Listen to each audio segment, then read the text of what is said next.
Check 1 2. Check 1 2. Check mic check 1 2 3 4 5 6 7 8 9 10. 1 2 3 4 5 6. We're hoping to get at least a 3-minute warning when they start walking, but we haven't got that yet. So 1 2 3 4 5 6 7. Everybody good? 1 2 3 4 5 6. Good.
So still no official word on a start time. We will try to give at least a 5-minute warning on that, but we'll do our best on that. So.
You get me, okay? 1 2 1 2.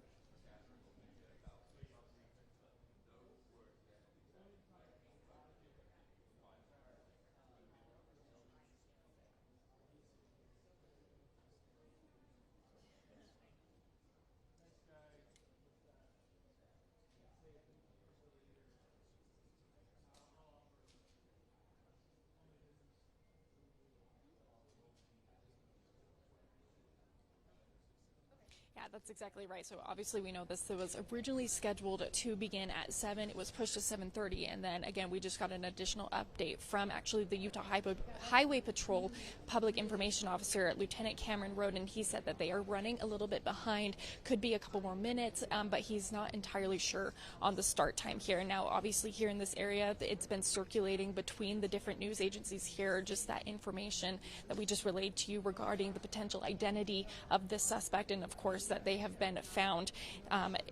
Expected to speak at this press conference, though, in just a couple minutes is Governor Spencer Cox, the FBI Director Kash Patel, Bo Mason, who is actually the Commissioner of the Utah Department of Public Safety, and FBI Special Agent in Charge Robert Boyles. And so, of course, we're just tracking the process here right now. Again, this has been delayed, but tension seems to be growing here a little bit. Everybody wants to have these answers. So, of course, as soon as we get that confirmed information, we'll be relaying it to you guys here on air and online at KUTV.com. We'll be bringing it to you live. But again, no official word on what time we're actually supposed to start here. Ron, Mary.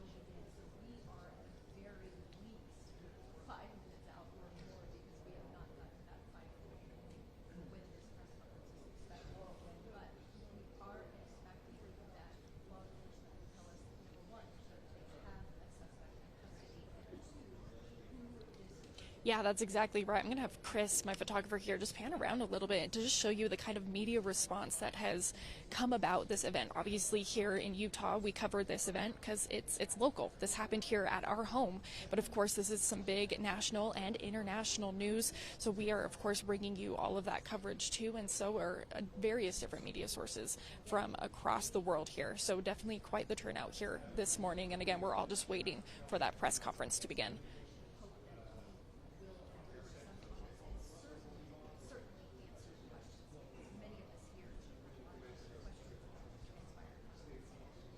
I have seen slightly, and it's been rumored around here in this area that St. George possibly may have been the area, or somewhere across the border near the edge of Utah, somewhere around St. George. That's kind of been what's been speculated right now. But again, no official word from authorities on where he was found or located, but it's supposedly somewhere potentially in southern Utah or across the border down south.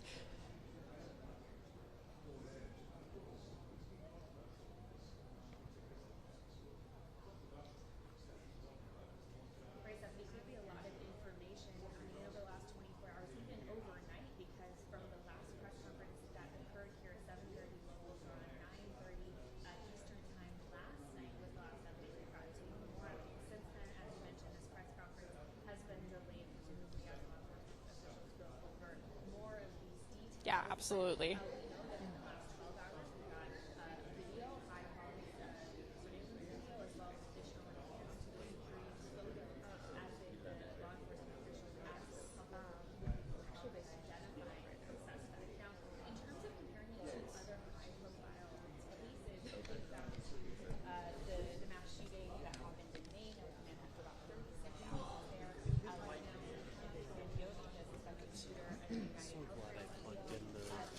So glad I plugged in the live view.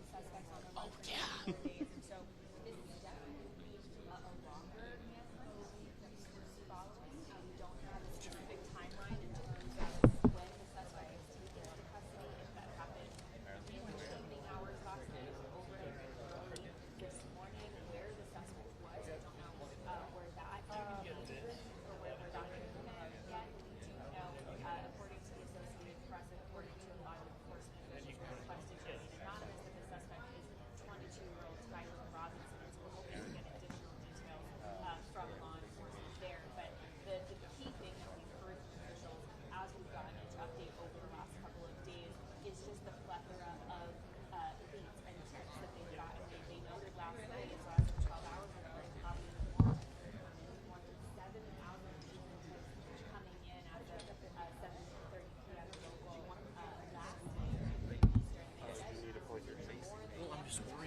Oh, mine was at like 40.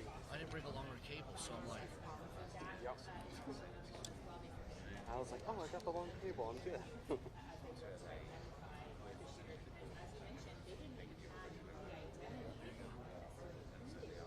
because my normal short cable went out. I would have brought another cable. I got two cables.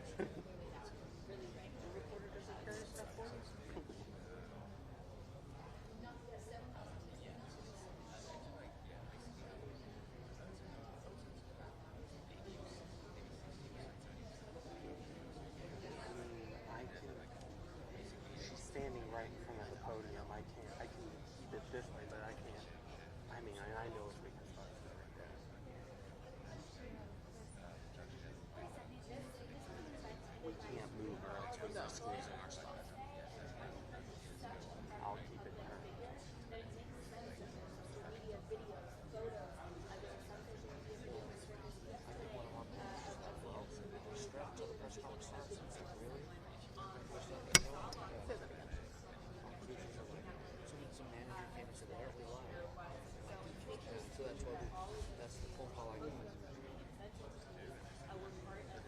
once you go up, you'll just have to stand right there.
Check 1 2, mic check 1 2 3 4 5 6 7 8 9 10. Mic 1 2 3 4 5 6 7 8 9 10. Check 1 2 1 2 3 4.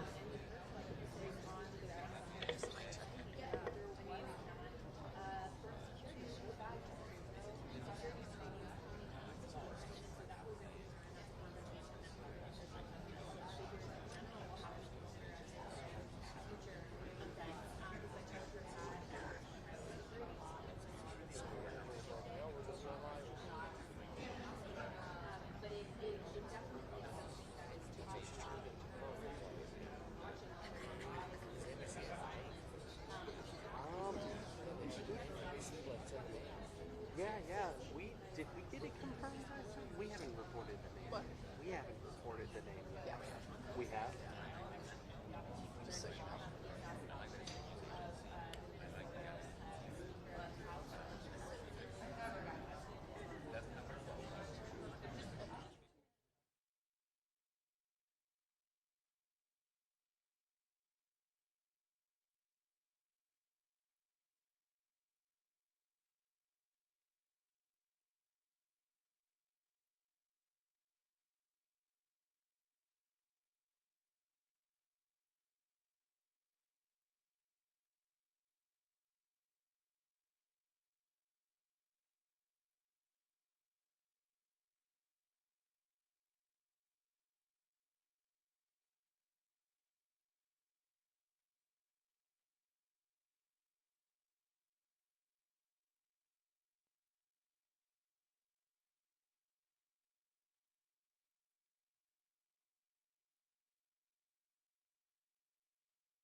Okay, can you hear me now? Okay, there we go. Sorry, things are very fluid this morning, obviously, with this new information coming in, and obviously we're here just waiting for this press conference to officially begin. But again, no official word on a start time yet. We were originally supposed to start at 7, pushed to 7:30, and of course now it is 7:52, so we're nearing 8 o'clock now. But again, we've had a lot of new information start being pushed out by the Associated Press about the apparent identity of the individual and the suspect here. So of course there's a lot of new information coming out, and I'm sure the officials who are going to be speaking with us, which include Governor Spencer Cox and the FBI, are going over this information here and making sure that they have all of that verified for us before they share it publicly. But very much a very fluid situation out here this morning, especially as we're waiting for that information. I do see several law enforcement officers here in the area as well. They're just sitting around at this point, so I think everybody is waiting right now for this press conference to begin.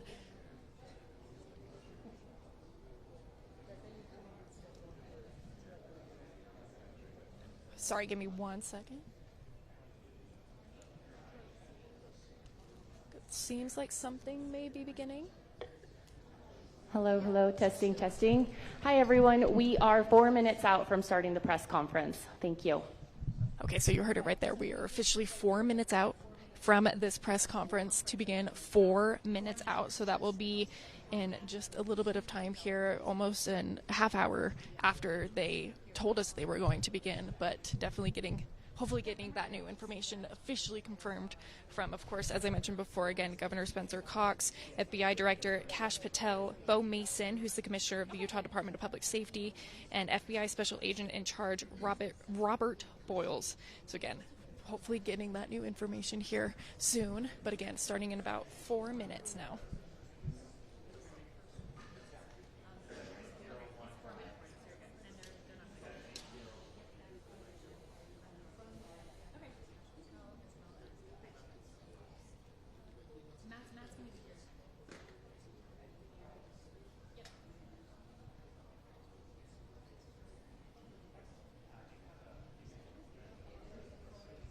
Yeah, that's exactly right. As much as we see and also we see what is posted online and what other sources say, it is very, very important for the integrity of our reporting to make sure we have those verified sources. So while we are saying this information, we do want to make it very clear that we have not had this confirmed from anybody here at this press conference here. This has all just been speculation being posted online at this point. But again, we're hoping to get that confirmed information and bring it to you guys here live.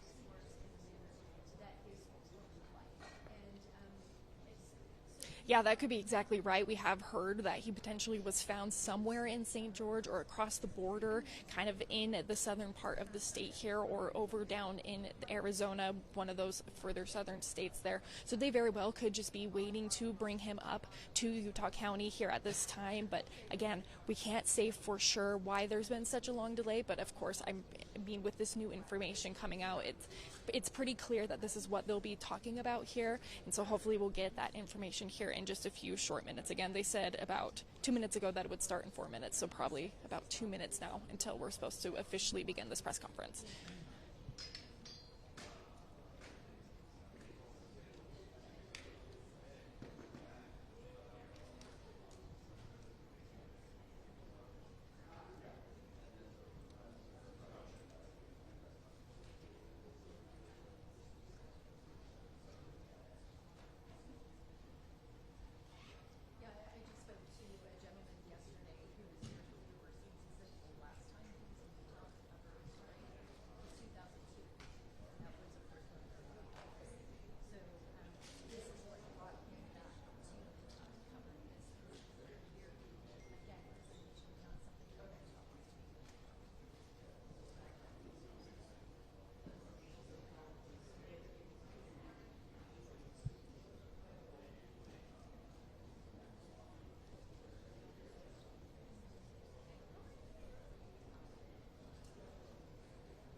Yeah, absolutely. The entire campus is closed off right now. Obviously, we are inside a building right now, so they've opened up this section for media to come in for this press conference here. I just had my photographer, Chris, walk down the hallway a little bit to see if he can see any of the officials coming. It seems like everybody is gearing up. Again, there's a couple, looks like FBI agents and Department of Public Safety officers here also waiting for this press conference to begin. So it should begin just any moment now. Again, we're about half hour late from the new start time. They told us, they originally told us 7, moved it to 7:30, and now have pushed it. Now this past, we're 2 minutes almost till 8 at this point here. But I think this also goes to show just how fluid an investigation can be. Obviously, we all want to have these answers. We all want to know what exactly took place here, but sometimes we don't have those facts right away, and it does take a couple days and potentially weeks and months to truly fully understand the scope of this investigation. And they've done hard work over the past several days to bring these answers to us, and hopefully we'll be able to get those confirmation or confirmed details here shortly. Again, possibly the identity of the shooter, where he was found, where he's currently at, and what steps they're going to be taking moving forward.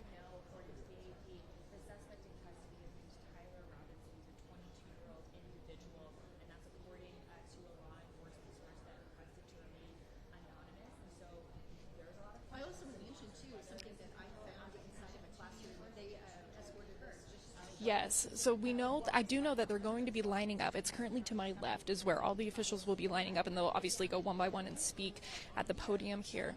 But it looks like they may be walking down, should be walking down a hallway here, just in this building. We're in the science building on, again, University, or Utah Valley University's campus here. So hopefully, again, here in a couple minutes, everybody's standing. The officers with the Department of Public Safety are standing at this point. So hopefully we should be seeing, it does look like we actually have security up above us as well too, so definitely keeping this area a little bit protected too as we're waiting for these obviously very high and important officials in our government, state and federal, as they make their way here to where they're going to be speaking with us.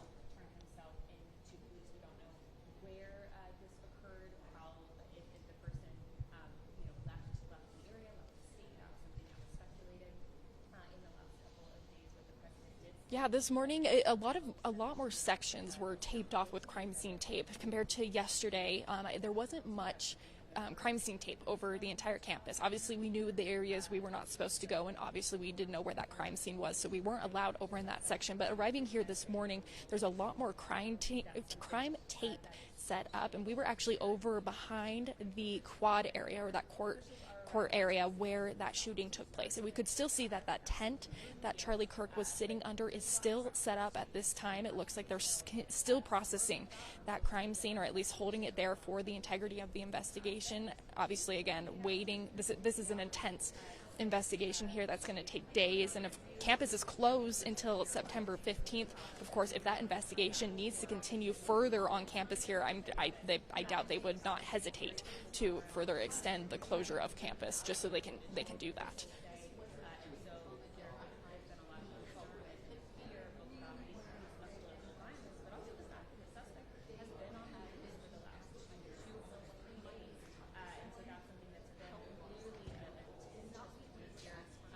Yeah, I got you. Not starting, but it looks like the seems like light cover gave us the updates.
Yeah, good morning. It looks like we just had some officials potentially walk in here. Lieutenant Cameron Roden with Utah Highway Patrol, who's been the media coordinator for most of this, is also back here in this room. It seems like potentially some officials may be walking down the hallway now. I can see a couple of photographers running and taking some photos. So I think we are just about ready to get started here. Again, speaking today includes Governor Spencer Cox and a couple other officials. We have one from the Department of Public Safety located here in Utah, and it looks like they are coming. So I'm going to step out of the way here and allow Chris, my photographer here, to kind of pan around and show you as these officials make their way here and begin this press conference.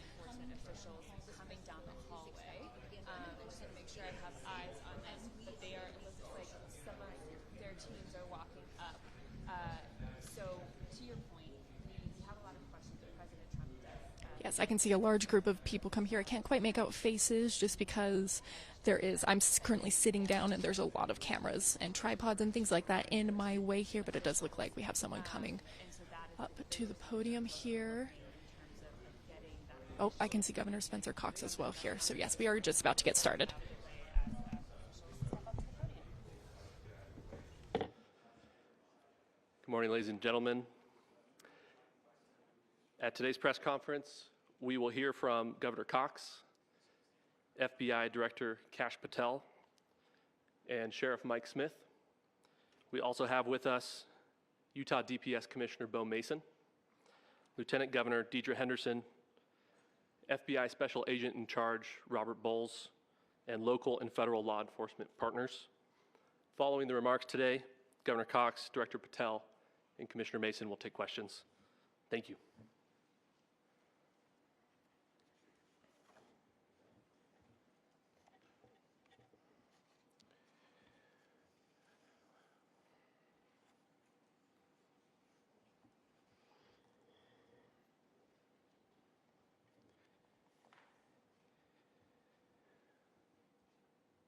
Good morning, ladies and gentlemen. We got him. On the evening of September 11th, a family member of Tyler Robinson reached out to a family friend who contacted the Washington County Sheriff's Office with information that Robinson had confessed to them or implied that he had committed the incident. This information was relayed to the Utah County Sheriff's Office and scene investigators at Utah Valley University. This information was also conveyed to the FBI. Investigators reviewed additional video footage from UVU surveillance and identified Robinson arriving on UVU campus in a gray Dodge Challenger at approximately 8:29 a.m. on September 10th, in which he is observed on video in a plain maroon t-shirt, light-colored shorts, a black hat with a white logo, and light-colored shoes. When encountered in person by investigators in Washington County on September 12th, in the early morning hours, Robinson was observed in consistent clothing with those surveillance images. Investigators interviewed a family member of Robinson who stated that Robinson had become more political in recent years. The family member referenced a recent incident in which Robinson came to dinner prior to September 10th, and in the conversation with another family member, Robinson mentioned Charlie Kirk was coming to UVU. They talked about why they didn't like him and the viewpoints that he had. The family member also stated Kirk was full of hate and spreading hate. The family member also confirmed Robinson had a gray Dodge Challenger. Investigators identified an individual as the roommate of Robinson. Investigators interviewed that roommate, who stated that his roommate, referring to Robinson, made a joke on Discord. Investigators asked if he would show them the messages on Discord. He opened it and showed several messages to investigators and allowed investigators to take photos of the screen as each message was shown by Robinson's roommate. These photos consisted of various messages, including content of messages between the phone contact name Tyler with an emoji icon and Robinson's roommate's device. The content of these messages included messages affiliated with the contact Tyler, stating a need to retrieve a rifle from a drop point, leaving the rifle in a bush, messages related to visually watching the area where a rifle was left, and a message referring to having left the rifle wrapped in a towel. The messages also refer to engraving bullets and a mention of a scope and the rifle being unique. Messages from the contact, Tyler, also mentioned that he had changed outfits. I know there's been speculation as well as to the writing on those casings, those bullet casings, and I believe we have that as well. And I will share that with you now. So the area north of Campus Drive Road where the suspect crossed over, you saw some of that in the video that we released last night, consists of a grassy area with trees on the edge of the UVU campus. Investigators discovered a bolt-action rifle wrapped in a dark-colored towel. The rifle was determined to be a Mauser Model 98 30-06 caliber bolt-action rifle. The rifle had a scope mounted on top of it. Investigators noted inscriptions that had been engraved on casings found with the rifle. Inscriptions on a fired casing read, "Notices, bulges, capital OWO, what's this, question mark." Inscriptions on the 3 unfired casings read, "Hey fascist, exclamation point, catch, exclamation point."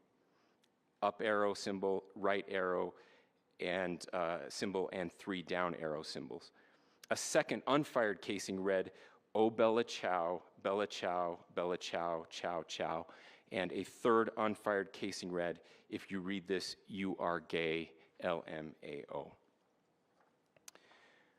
We are indebted to law enforcement across the state who has worked seamlessly together, local law enforcement, state law enforcement, and our federal partners with the Federal Bureau of Investigation. We're grateful for everyone who worked together in such a short amount of time to find this person and to bring justice. I want to thank the public who has been so engaged, reviewing videos, helping us with sending in tips, and helping us get to this point. I want to thank the family members of Tyler Robinson who did the right thing in this case and were able to bring him into to law enforcement as well. I especially want to thank the family of Charlie Kirk, Erica, Charlie's parents, his children. I want us to be thinking of them as we bring justice in this case. They will be involved in that justice. We will be working very closely with them as we move through this process as well.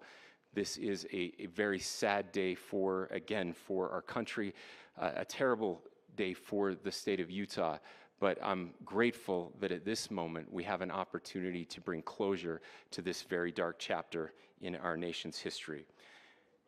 With that, I will now turn the microphone over to the Director of the FBI, Kash Patel. Thank you, Governor. This is what happens when you let good cops be cops. The FBI and our partners are proud to stand here today together to bring justice to the family of Charlie Kirk and honor his memory. I want to express my deep gratitude to President Trump, the Vice President, and the entire White House who have been so incredibly supportive with both resources and just personally to the FBI as a team. They had our backs the entire way, and I just want to express my gratitude for giving us the resources we need to operate in this space to bring this sort of justice at this sort of speed. In 33 hours, we have made historic progress for Charlie. Governor Cox, our partnership has been absolutely incredible these last few days. Our partnership will endure. Your state and local partners, your sheriffs, your DPS community has been unbelievably impressive in the hardest of times. And a case like this cannot be solved, cannot be brought without partnering with your state and local authorities. The FBI has a certain role to play, and we will play that role, and we will lead out for the federal government. But Governor Cox, we are so grateful for your state partnership that led out on this investigation. A little bit of the timeline. Charlie was shot at 12:23 p.m. on Wednesday. The first FBI agents arrived on scene in 16 minutes with chiefs of police at 12:39 and secured the scene. The FBI immediately launched fixed-wing assets. We utilized these assets to transport personnel, specialty technicians, hostage rescue teams, We also utilize these assets to go back and forth from the East Coast and here in Utah to transport forensic evidence and other evidence that will be analyzed and is being analyzed at our FBI laboratories in Quantico and other laboratories, including the ATF. At my direction, the FBI released the first set of FBI photos of the suspect at 10 a.m. local time on 9/11. Then, shortly thereafter, the FBI reward of $100,000 was released at 10:45 a.m. local. Myself and Deputy Director Bongino arrived on the scene at approximately 5:30 p.m. on 9/11. The governor led a press conference last night at approximately 8 p.m., where at my direction, the FBI released a never-before-seen video of the suspect. We also released new images to the public of the suspect. And just last night, the suspect was taken into custody at 10 p.m. local time. In less than 36 hours, 33 to be precise, thanks to the full weight of the federal government and leading out with the partners here in the state of Utah and Governor Cox, the suspect was apprehended in a historic time period. And I want to highlight what Governor Cox said. This would not have been possible without you, the media, and you, the public. That's why we went so public, so fast, and we're so transparent, and we're committed to that transparency. The crime scene, just a little bit there. It is a large crime scene. State and local authorities, along with federal authorities, processed that crime scene quickly. And I even had the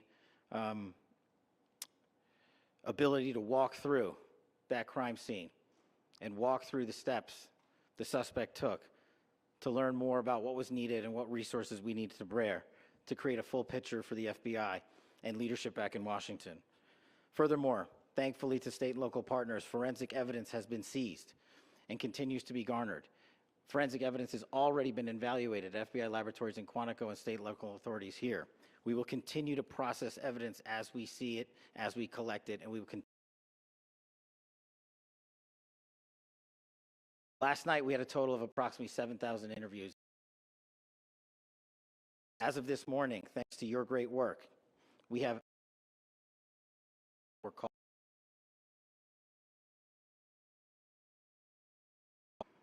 every one of those leads will be run out. The arrest is a testament to the dedication of good law enforcement being great and partnerships in law. A better relationship for law enforcement than the FBI to partner with state and local authorities, and you've seen it here in these last few days. Along with our offices in Buffalo, our headquarters component in Quantico,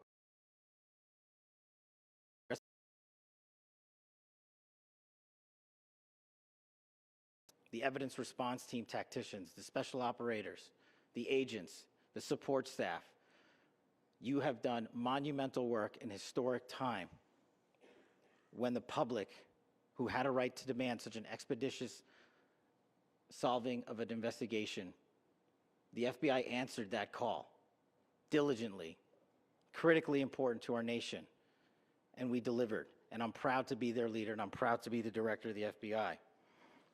This is a very much an ongoing investigation, as the governor said, and we will continue to work with state and local authorities to develop the investigation, to provide them the evidence they need for their ongoing prosecutions, and we will be here to answer every call they absolutely have, as long as it takes, for as long as we need to find and apprehend whatever suspects were involved in this crime.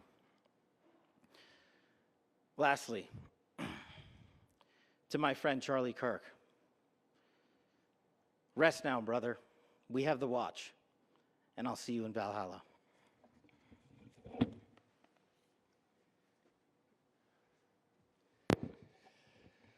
Thank you, and good morning.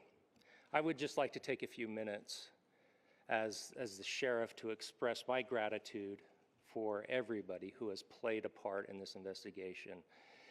As you know, it's been a vast, a complicated, and a very, very fast-paced investigation. You're looking at people standing up here who are running on, if they got an hour's sleep in the last couple of days, they're probably lucky. It has been very taxing. It has been so impressive, speaking on behalf of the local law enforcement, to see the cooperation that we've seen in this type of case. Across the state, sheriffs, chiefs, our state partners have stepped up and have come to the call on anything that we needed. Our county chiefs have been phenomenal. Our Utah County Attorney, Jeff Gray, who's standing up here with us, has been phenomenal in leading us through this investigation.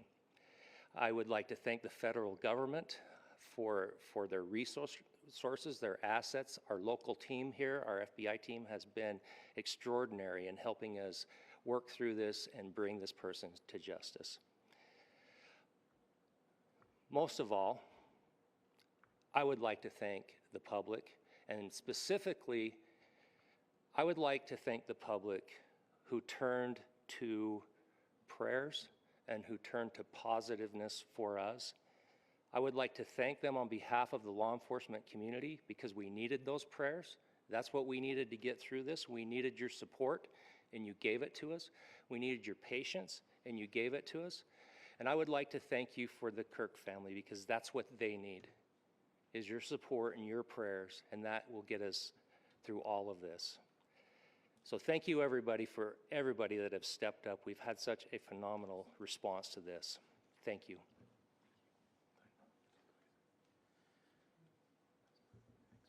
I also want to give a special thanks to the Attorney General and the Department of Justice. Their unwavering support and their commitment to justice is shown true here. And without AG Bondi and Deputy Attorney General Todd Blanche and the resources they brought to bear, we would not have been able to complete our mission. And I just want to say special thanks. It's an honor to be a part of the Department of Justice. Thank you again to our incredible law enforcement team who has worked so hard. Sheriff, I got a solid 90 minutes last night, so I'm probably the most well-rested person up here.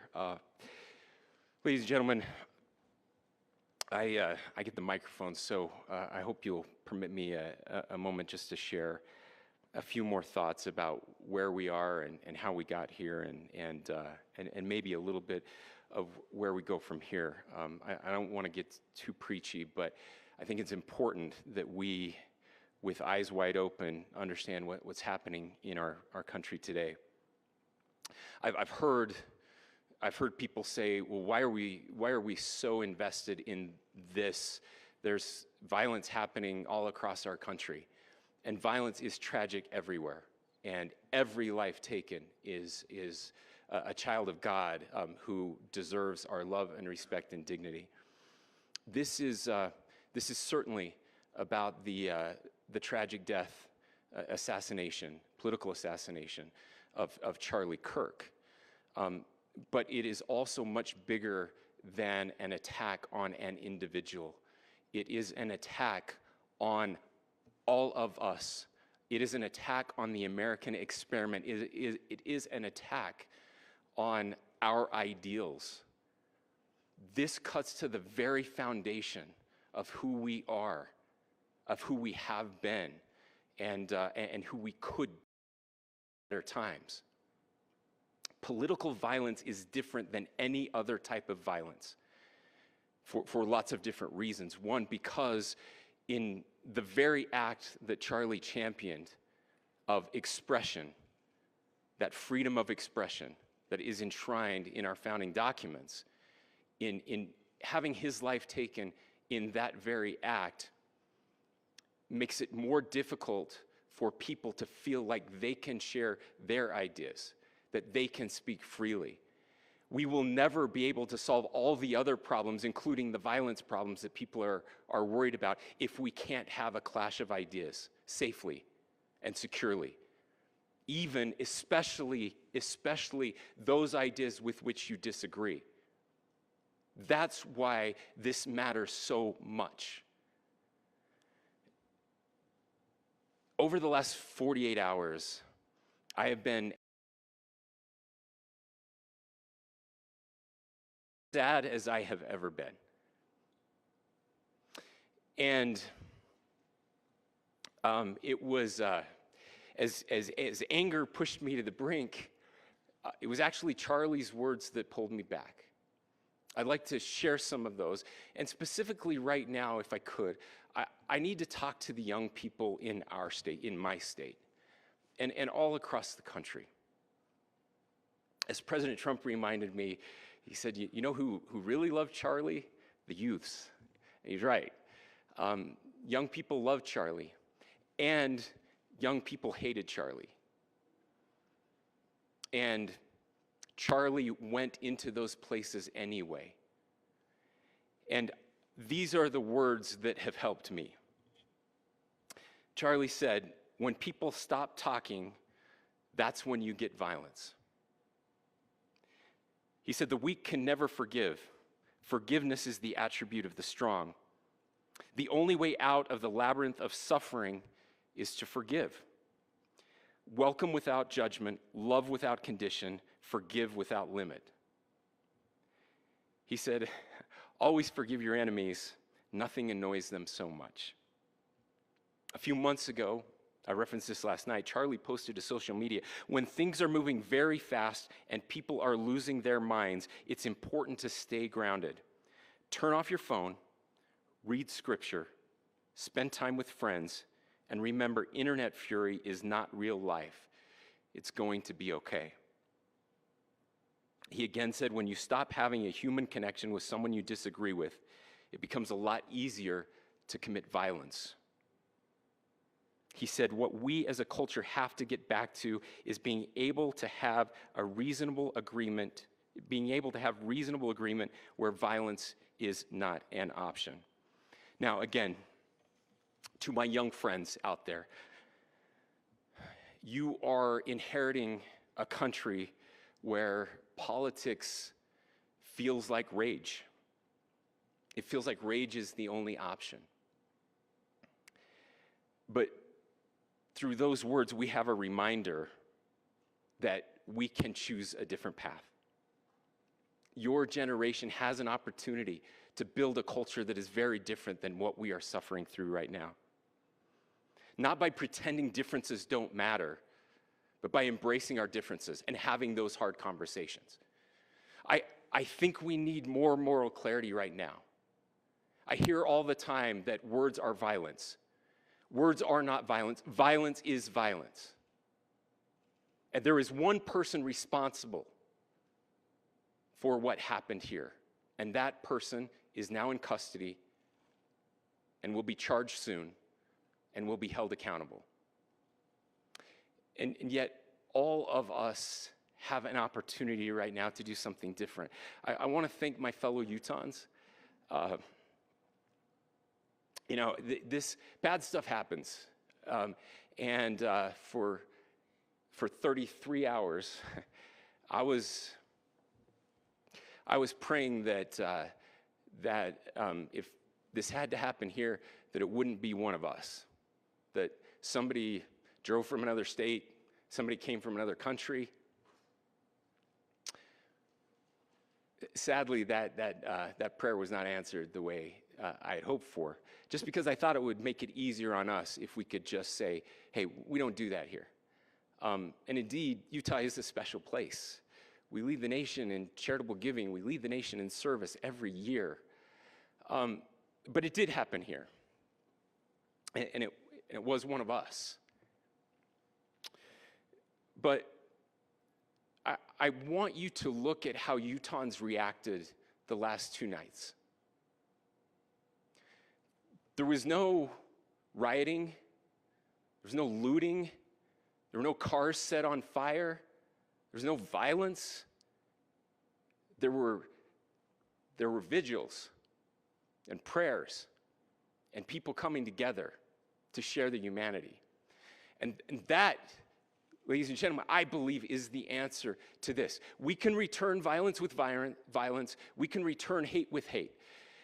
And that's the problem with political violence, is it metastasizes, because we can always point the finger at the other side. And at some point, we have to find an off-ramp, or it's going to get much, much worse. But see, these are choices that we can make.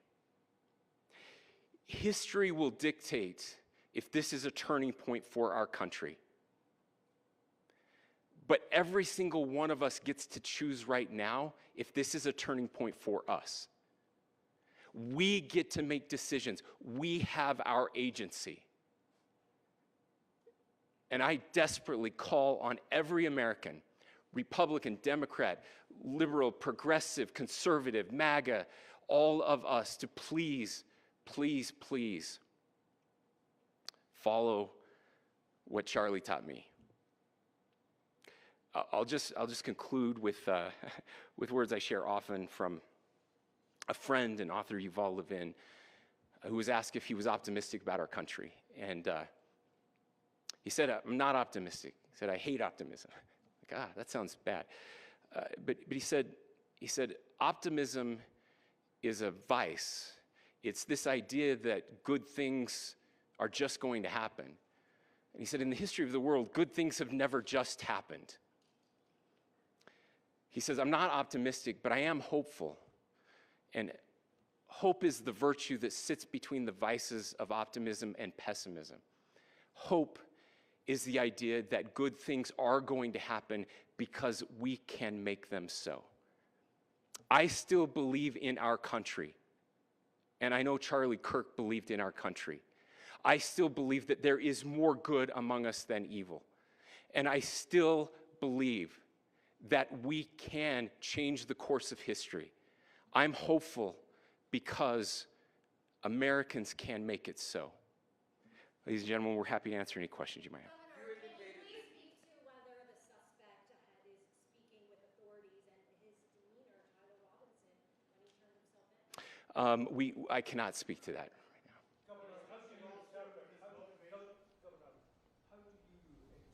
the engravings on Casey? Well, I will leave that up to you to interpret what those engravings mean. I think the clearest one that says "catch fascist," there's not, and by the way, that's like catch like a ball, catch this. That's I think that speaks for itself.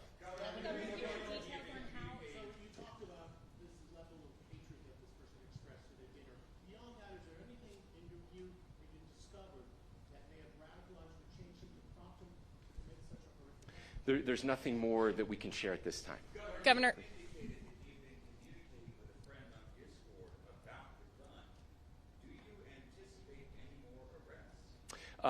We do not at this time have any information that would lead to any additional arrests.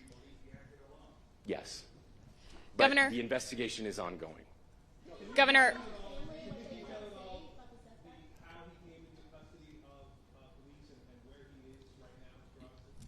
Yes, so right now, Mr. Robinson has been booked into the Utah County Jail.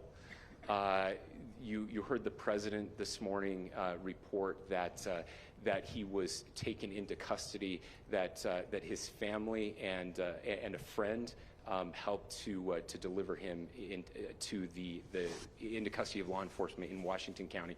For those of you that don't know where Washington County is, it is the southwesternmost part of the state of Utah. It's about a 3.5 to 4 hour drive from here, where we are right now, and that's where he lived and where they turned him in.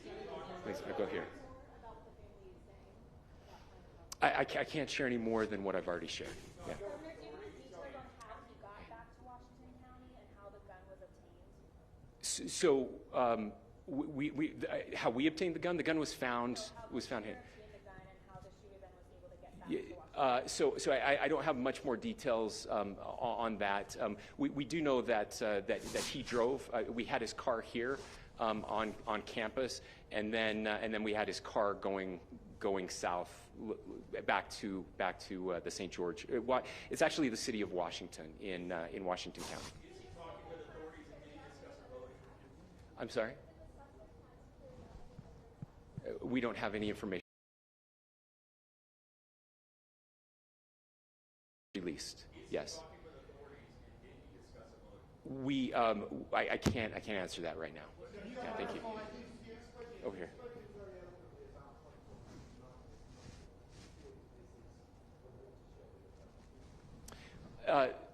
I absolutely believe that this is a watershed in American history, yes. The question is what kind of watershed? And that chapter remains to be written. Is this the end of a dark chapter in our history or the beginning of a darker chapter in our history? Look, I mean, if you look at true political assassinations in this country of someone of this stature, this feels a lot like the late 60s, and having one so gruesomely displayed on camera in all of our hands and in all of our pockets. We are not wired as human beings biologically, historically. We have not evolved in a way violent imagery. And by the way, we've seen another one with a gruesome stabbing very recently that went viral. This is not good for us. It is not good to consume. Social media is a cancer on our society right now. And I would encourage, again, I would encourage people to log off, turn off, touch grass, hug a family member, go out and do good in your community. That is happening, and it's happening organically right now. I had a friend in a small city in Utah who said, we're getting together, the Republicans and Democrats in my little town are getting together to have a discussion tonight, last night, just to find a way to find their better angels. So yes, this could be, I mean, you know, again, you have to go back to JFK to have seen a video live of something like this happening. I wasn't born until 1975, but I know that things were really dark in the late 60s. Sorry to some of you. I know some of you were there. This is our moment. Do we escalate, or do we find an off-ramp? And again, it's a choice. It's a choice, and every one of us gets to make that choice. Two more questions right here.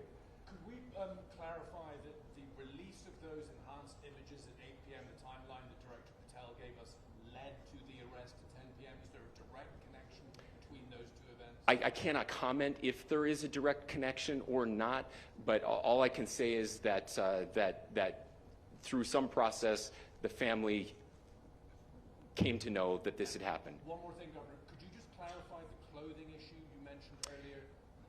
Was he changing outfits? Correct. Yes.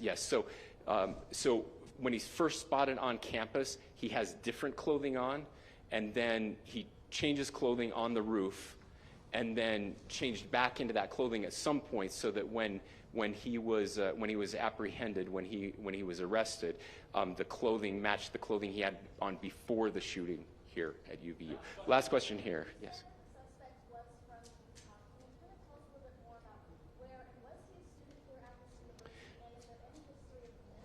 Yeah. So I don't have any information on the mental illness part. He was not a student here at UVU. He was living and had lived for a long time with his family in Washington County, in the southernmost part of our state. Thank you, everyone, for your great work in getting this information out. I would just say, process-wise, this may be important. I know many of you aren't familiar with the process in Utah. I think it's important that you understand that. Basically, we have 3 days for charging documents to be filed.